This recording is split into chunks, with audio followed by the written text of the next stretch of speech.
Welcome to the Pill of Possibility. Today, we're going to be talking to some of our students who just finished their year of therapeutics, and they are going to be giving you some tips and tricks to help you get through this next year. So you might be going into P2 year, P3 year thinking, all right, there's therapeutics now, which is our bread and butter of pharmacy, and I know our students probably wish that they had some tips and tricks getting through therapeutics this whole time. So I have asked some of our former students or our students that have just started APPEs to tell us what they wish that they knew, things that would have helped them with studying, how to prepare for it, and any advice that they might have so that you can have your most successful year. So I have Amber here with me. Okay. So tell me, what was the hardest thing for you for therapeutics? For me, for therapeutics was depending on why I'm choosing something and then why I'm not choosing something, especially to help me figure out how to make the clinical decisions, because the biggest trouble is we get all this information, but we don't necessarily always apply it clinically on a regular basis as much. So it was trying to, later on I had wished I had started that early in the term and figured that out when I was studying, and I'm like, I'm going to choose this drug. Then I need to put, why am I choosing this drug? Why would I not choose this drug? Side effects monitoring, make sure I add the things that I tend to forget sometimes, that I will be reminded of, and wish I had done that from the beginning. Okay, so one of the big things that I'm hearing is that we need to make sure that we're considering comorbidities. So again, a big thing that we think about with choosing medications is what other disease states does the patient have? And then after you're choosing a drug, making sure, something I hound on for the students all the time, is making sure you have your dose, your formulation, how it's going to be given, frequency, and then monitoring and follow-up. So if you work like me in an AmCare setting, I will be actually ordering the labs for the patients. And so making sure, do you order a BMP, CBC, are you having them do an A1C? When are you going to get that done? Okay, I think that's a great start for them. What other challenges did you have in therapeutics? One of my personal ones, now that I'm out on APPEs, is slowing down. My brain's always trying to go, and I'm always trying to find the correct answer, but to slow down and think it all the way through so I can explain myself properly, and then also anticipate any follow-up questions a provider or my preceptor might ask me, and just try to have everything, some kind of plan and flow in my head so I can keep the conversation going if needed. Okay, yeah, so a big thing that I see with students early on is that they kind of struggle with putting the case together, or it kind of bounces around. So working on your flow, making sure that, if we're asking for you to go over a patient case, that it's covering the most relevant disease states for what the patient's there for, their chief complaint, and then diving into some of the other things that you might be considering. But again, not going from, talking about diabetes to hypertension to pneumonia to whatever it might be. So trying to make sure that it's a little bit more streamlined when you're going through it. Any other thoughts or suggestions for the current P2s? One more thing that I just thought about, so for OSCEs, looking at your patient cases, thinking about how you're going to work them up. Not just, I'm looking for this topic because I know we just discussed hypertension, so I'm only going to look for hypertensive stuff, because most of your patients aren't going to have just one disease state, and we need to not train ourselves to only look for one thing at a time and try to keep it open to see the whole patient and all the contributing factors or disease states that could be affecting their current physical state. So I thought of a couple other little things to include. So go ahead and get comfortable being uncomfortable, because that is when you are going to learn the most. It is okay to be wrong, because when you're wrong, you don't want to be wrong again, so you're going to remember it better. Mistakes are okay. They help us grow. If someone asks you to present a case, most of us, I'm kind of an exception because I don't mind talking, but most of us don't want to talk out loud. We don't want to present in front of everybody. But when you go out on rotations and just in your real world doing your job, you have to be able to present your case succinctly, get across all the important parts. Don't drag on with all the parts that aren't maybe relevant to what we're trying to do today. So all the normal stuff, you don't have to include everything, but you need to include all the important things that are going to affect your treatment and your plan going forward. Presentations are, depending on your program, they might be offered more than others. I've heard varying states, so that's why I say if you get a chance to present, try and jump on it and do it, even if you're terrified, because it's much better to do it in front of your peers and your teachers. And who cares if you're getting graded? You're not out there doing it in front of your employers and your bosses, or maybe saying something not right and you're going to affect a patient's personal outcome. So practice in the classroom, take advantage of any of that. We could do in-service presentations, the journal clubs. Some of it is not like everybody's cup of tea. It might seem a little boring to some, or they don't like to do the research, or they don't understand the importance of it. And it's okay. It doesn't have to be like, you don't have to be great at everything or like be super interested in everything, but you need to learn how to use what's available to make your case stronger and to make your statement of what you want to do and what you want to follow through, and that you have the evidence to back it up. And you need to be able to do those things in order to understand the information you're reading as well.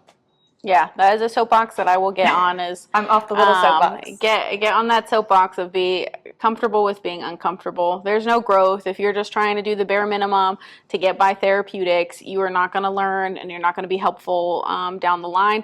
And you're going to probably regret that you didn't pay more attention in class, that you didn't, have an opportunity to do a journal club, that you didn't offer to do a DI question or a presentation. It really does get easier the more times that you do it. I used to hate public speaking, and now I do it for a living. And so, again, get comfortable with being uncomfortable. I'm glad that you said that. Yeah. And then also, okay, so all our teachers preach this a lot, but we had to do a presentation today for the new students. And I was like, we need to teach them about the lifelong learning, because the day you get your license or you get your degree is not the day you stop learning everything, unfortunately.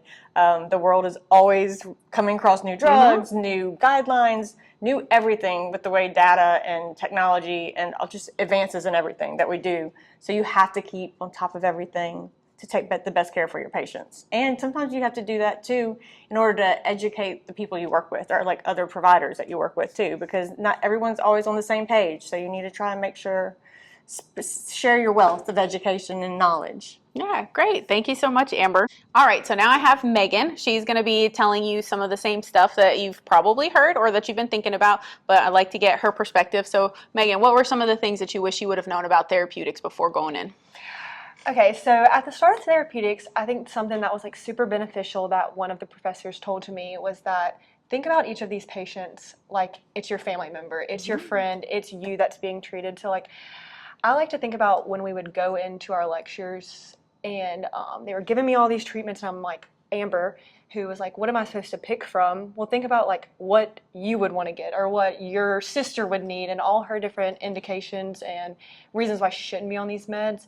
I think it's a really good idea if you try to like personalize, because sometimes it can be difficult to go from the black and white paper to actual clinical context of how you're actually going to be using the medications that we're learning about. Yeah, and I think that's a great thing. So think about, right, if one medication is once a day versus another medication is twice a day, which one are you going to prefer to be on? If one is going to make you have to pee more frequently at night, is that the one that you want to be on? Or again, how are you going to counsel your patient to take it so that they're making sure that it's in the morning versus in the night? So little things like that make a huge difference for your patients who already don't want to be on the medications, but they might need it. And so thinking about the patient as a whole and what's going to make their life easier, decreasing pill burden is another thing where using combination pills is very helpful for them. So think about that when you're considering your patient. So great point. Anything else that you would think that you wish you would have known about therapeutics? Yeah, so I'm learning this now, just second week of APPEs, they just started, is the importance of being able to read guidelines and to locate them. So everything that our professors are teaching us during therapeutics are coming from guideline-directed therapy or some kind of trial that demonstrated why we use that therapy and in what populations. So I think it's really beneficial to start early in your P2 year, learning how to read guidelines, learning where teachers are pulling their information from, and then translating it into how you're going to treat your patients. Because at the end of the day, you're treating patients, you're not taking an exam. So ABCD doesn't matter. It matters on how you're going to save your patient's life or make their life better. Yeah, and I think, again, great point. Students typically don't think about the guidelines until they actually get to IPPEs or APPEs, depending on who your preceptor is. But it doesn't get easier until you start practicing with the guidelines. So actually going in and doing Control F, looking at the different sections, even finding the guidelines can be something that's really hard to do. So you probably saw in my previous video, I did talk about like having a Google Drive or a share drive or something. And as you use or as you find the most common guidelines that you are using, put them in the Google Drive. So you don't have to keep looking for the new hypertension guidelines. You don't have to keep looking for the ADA guidelines. You have them all in one stored area that makes it much easier for you to use and to find, and that just saves you time and headache. And as you go through rotations or as you go through therapeutics, then you have this. So in term 1, we'll talk about cardiac, but in term 2, when it comes up with diabetic patients, now you have that information and it's easy to find and easy to use. Is there anything else that you want the students to know? Any tips with studying? So for me, studying was it's different for every single topic, and it's different for every single teacher. How I studied at the beginning of this year is extremely different from how I finished off the year. So somewhere around infectious disease, I decided that handwritten notes were the best thing that I could possibly do. I know sometimes it's difficult to pay attention in class, but writing handwritten notes during class made the biggest difference in how much I was able to retain in a short period of time. We all know the tests are back to back. You have a small amount of time to get all of that in your head, and on top of that, being at school from 8 to 5 every day, there's literally just not enough hours in the day. So like if you already have a set of notes written at the end of class, you can then go home and review them instead of having to write your notes once you get home. So I think that made a big difference just with time management. And then it also gives you a chance that once you get home, then you can interpret the notes or make study guides, make charts. So a lot of the disease states, if you do a good job of studying it early on, remember that therapeutics builds on itself. There's never a time where you're going to see a patient that just has hypertension. It's going to be hypertension, dyslipidemia, and diabetes. There's very few times where someone, again, with like mental health issues doesn't have other comorbidities. So if you make little cheat sheets along the way for therapeutics, it is going to just be that much easier for you to continue to build on your knowledge instead of just forgetting what's happening and then going back into a disease state as a silo, because that hardly ever happens with a patient. Any other tips that you have for them? I think my last detail would be that don't get upset with your professors when your patients don't fit in boxes. They're not going to fit in boxes in real life. So you've just got to get past that if this says you need this drug, but then the teacher's like, actually that wouldn't work because XYZ.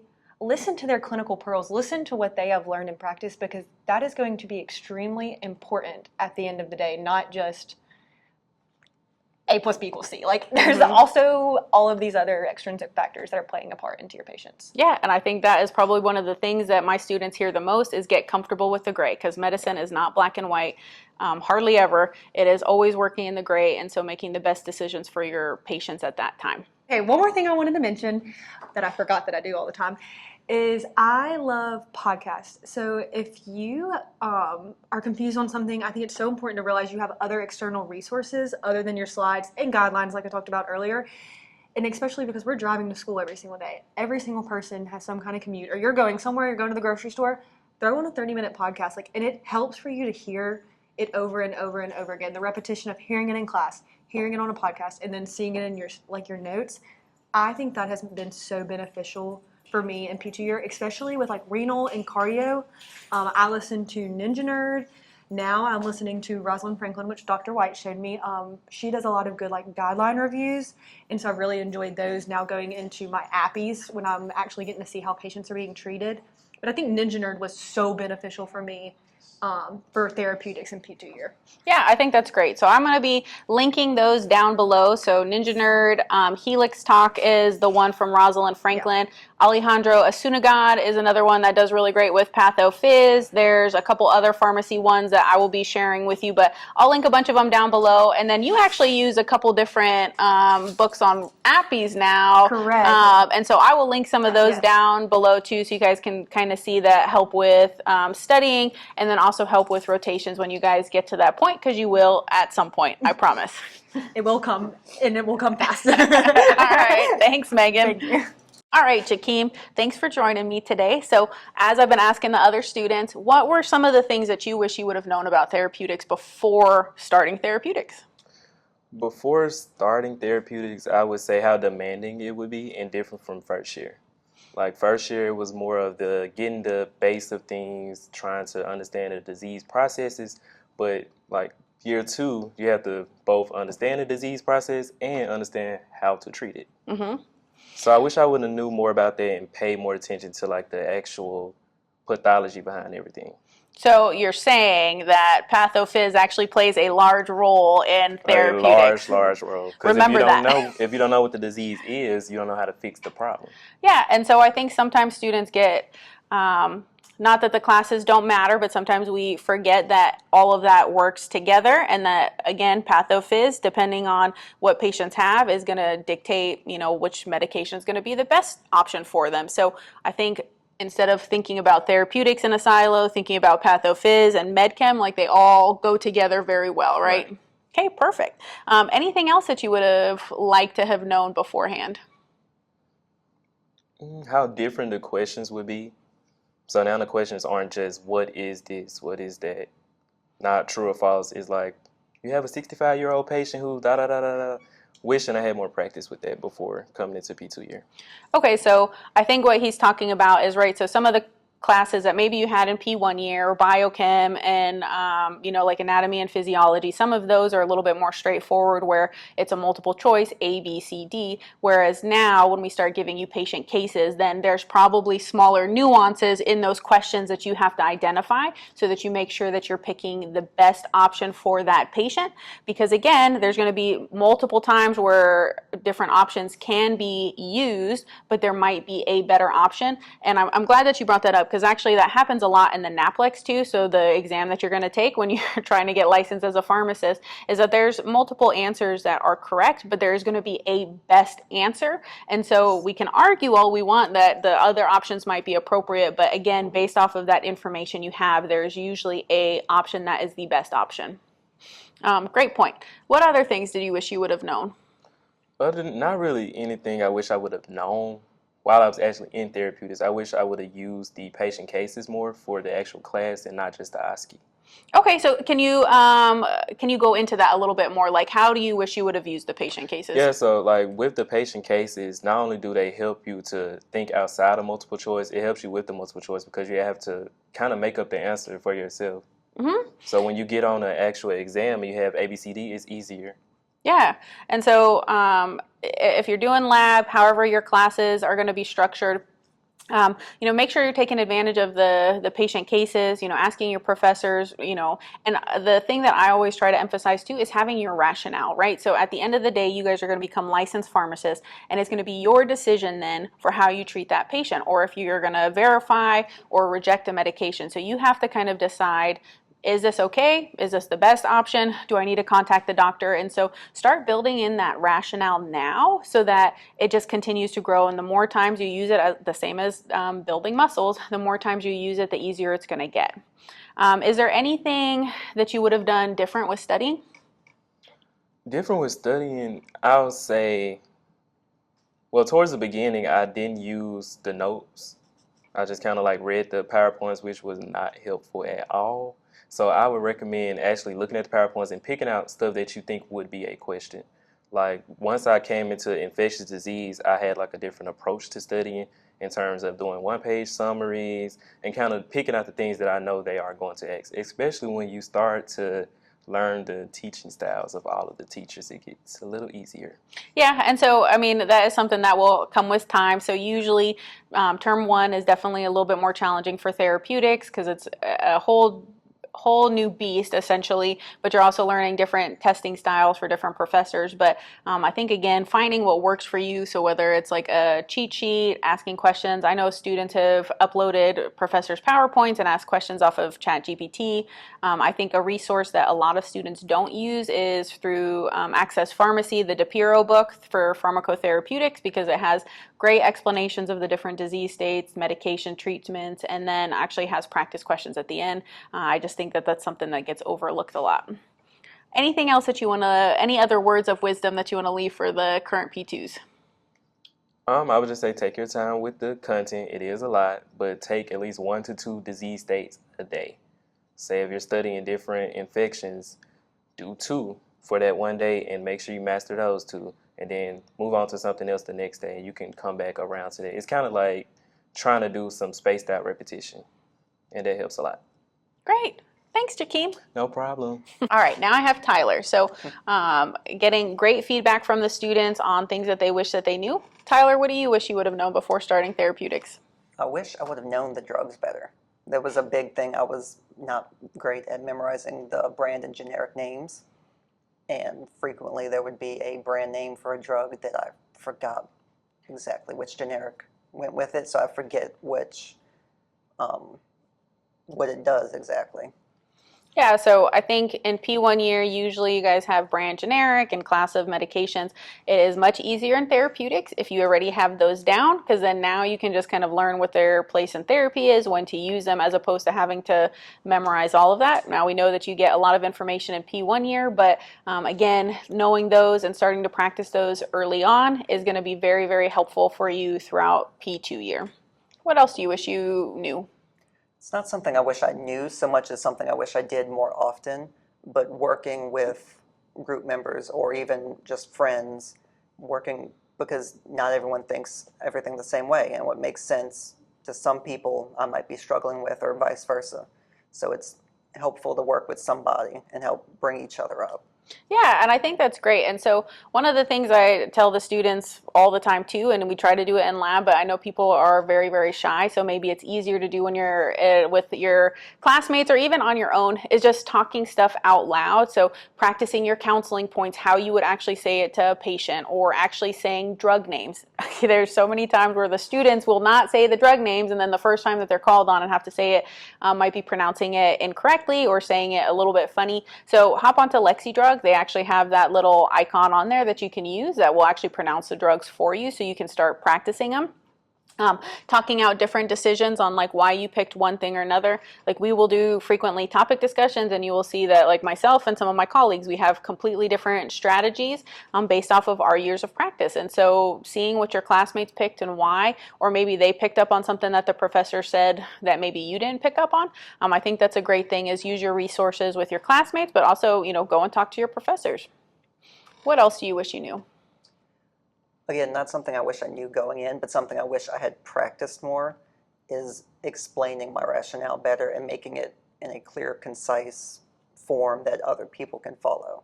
Because what makes perfect sense to me is very confusing for other people. So Yeah. just practicing giving my rationale. Because at the end of the day, you could be the smartest person in the room, but if you cannot explain it to your patient, or you cannot explain it to a provider, to a nurse, you are absolutely useless. And I know that sounds harsh, but if you cannot get your information out clearly, then you're not very helpful. So making sure that you can explain it, you can talk down, or you can speak at a 5th grade level for our patients. If you need to talk to a doctor, that's going to be slightly different, the same as talking to a nurse or talking to another colleague like a pharmacist. So being able to change who you're talking to is a very good skill to have. So throughout the year, was there any study tactics that really helped for you? For me, I'm more of an like auditory learner, so just listening and paying attention in class helps a lot for me. Yeah, so not being on Amazon shopping or on Facebook, but actually listening. And then most of the time, I think people are recording their lectures. So like when you're driving to school, you can re-listen to a lecture and kind of pick up different things or realize how much you know or don't know about the topic. But yes, please pay attention in class if you're there. Otherwise, it's not going to be very helpful. And then you're making a lot of work for yourself on the back end when you get home. Any other things that you would like them to know?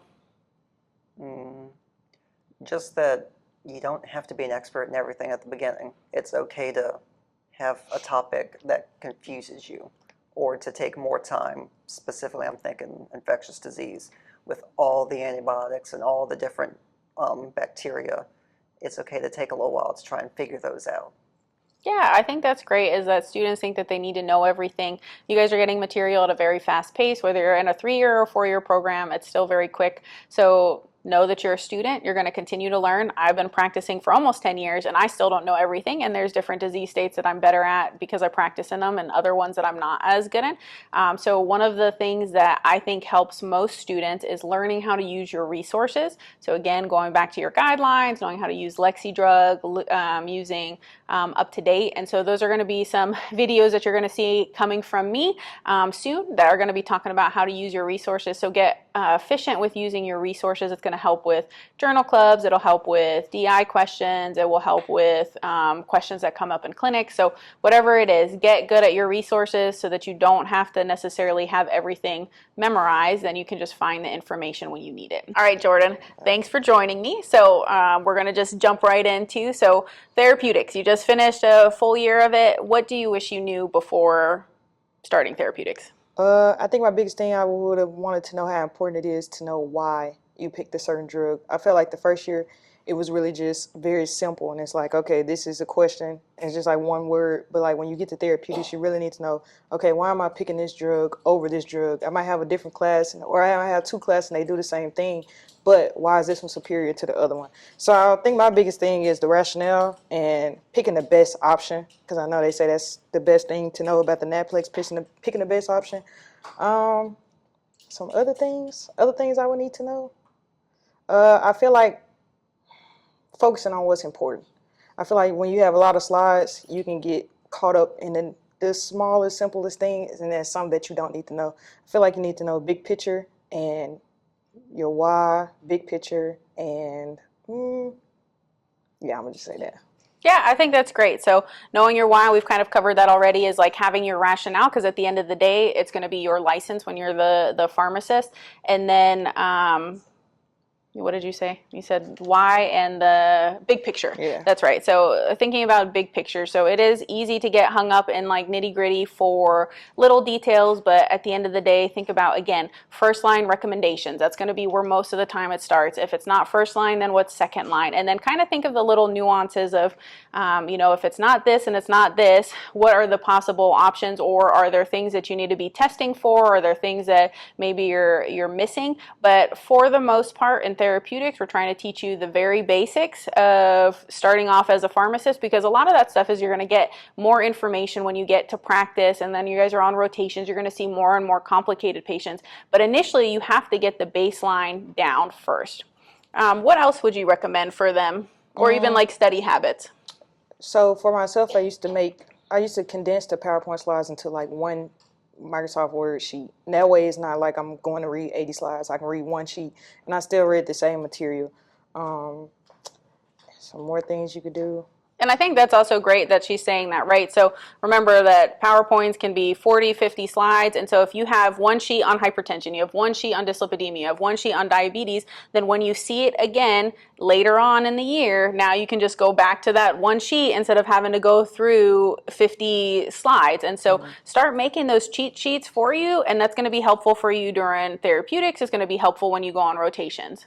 Yeah, and so I do share them with classmates, but I also put on there what I need to know. That I might share with somebody that already knows it, but I still put it on there for myself, like for completeness.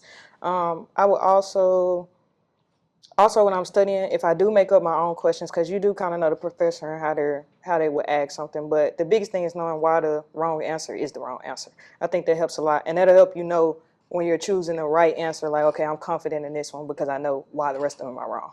Yeah, and so I think that's a great point that we haven't heard so far. So when you're going through and figuring out your answers, if you can rule out the other ones and say like, okay, I for sure know that this one is going to be wrong because, they have kidney disease, or this one's going to be wrong because they have this other comorbidity, then it makes it much easier, and usually you can narrow it down, and you've had practice with this, but really trying to figure that out, then again, you're not just memorizing something for a test, you're memorizing it, or you're learning it to understand it and to be able to apply it to future patients. So I think that is a really great point. Yeah. Any other thoughts for the P2s? Oh, side effects, contraindications. You could read a whole case. That's another thing. Don't read the whole case. You really don't have to. Like, you need to learn how to figure out in the case what you need to pick what treatment. So do not sit there and read word for word. Also, don't sit there and read it word for word. But you need to figure out what do you need to know. And when it comes to side effects and contraindications, you'll pick something and that's wrong because you can't use it. So I would say that too. Yeah, so side effects and contraindications, that's a big thing that pharmacists are going to be very helpful regardless of what setting you're in. With the patient cases, I think that can get overwhelming when you're taking the test, is that a lot of times there will be a big patient case and then there's like one little question that may or may not pertain to it. And unfortunately, that's how the NAPLEX is too. So you will see that in therapeutics. And so it's kind of just giving you more practice. Now, when it comes to a real life patient, yes, we need to read everything. But for testing purposes, for testing, no. Don't get overwhelmed in it. Don't get overwhelmed in like the nitty gritty. Use the highlighter function I usually recommend to students, and so that they can make sure that they're hitting the key pertinent information instead of getting bogged down on the little minutia.